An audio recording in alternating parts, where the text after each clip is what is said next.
The guy the Biden administration droned, was he an aid worker or an ISIS-K operative?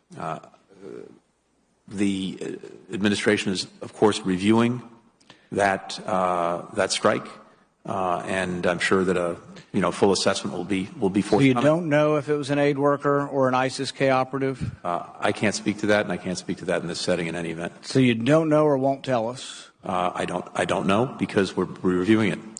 Well, see, you'd think you'd kind of know before you off somebody with a Predator drone whether he's an aid worker or he's an ISIS-K. The American people don't like to lose, especially not to the terrorists. But that is exactly what has happened. This has emboldened the Taliban and our adversaries. The Taliban, a designated terrorist group, now equipped with American weapons. Mr. Secretary, if I were just to read your testimony, not having watched any news, I would literally think this was a smashing success. But I do read the news, as most Americans do, and we realize this was a complete debacle. President Biden and the Biden administration have presided over the worst foreign policy catastrophe in a generation.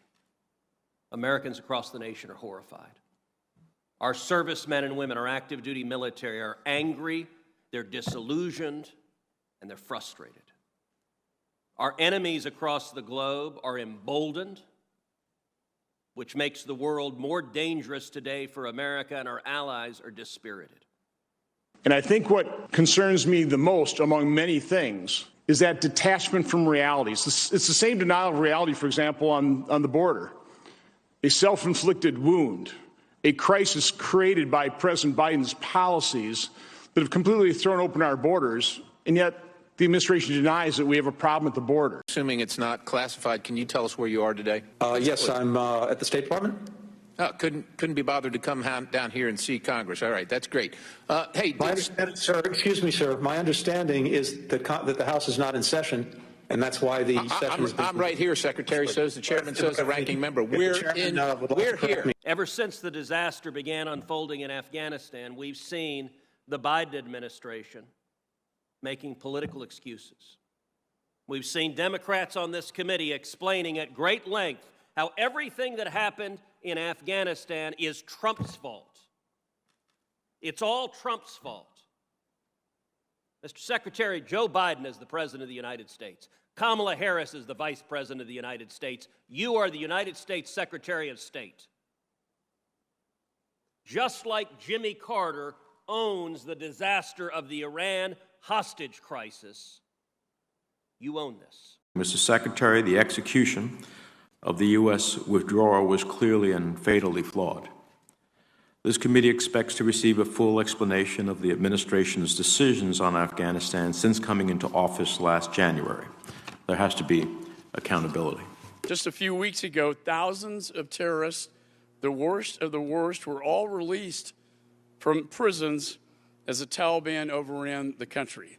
The situation we find ourselves in is far worse, in my judgment, as a former chairman of Homeland Security Committee, far worse than pre-9/11. This isn't just you. It's been going on for administration after administration. The Obama administration droned hundreds and hundreds of people.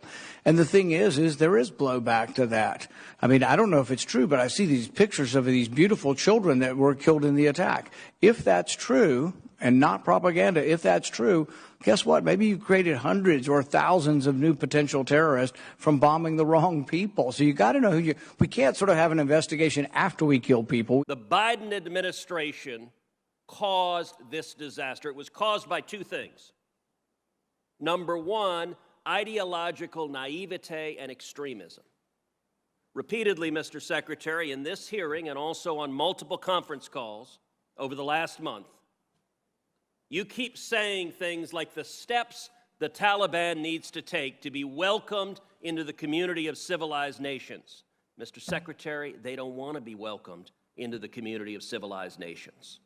They are terrorists who want to murder us. This administration doesn't understand that. Joe Biden doesn't understand that.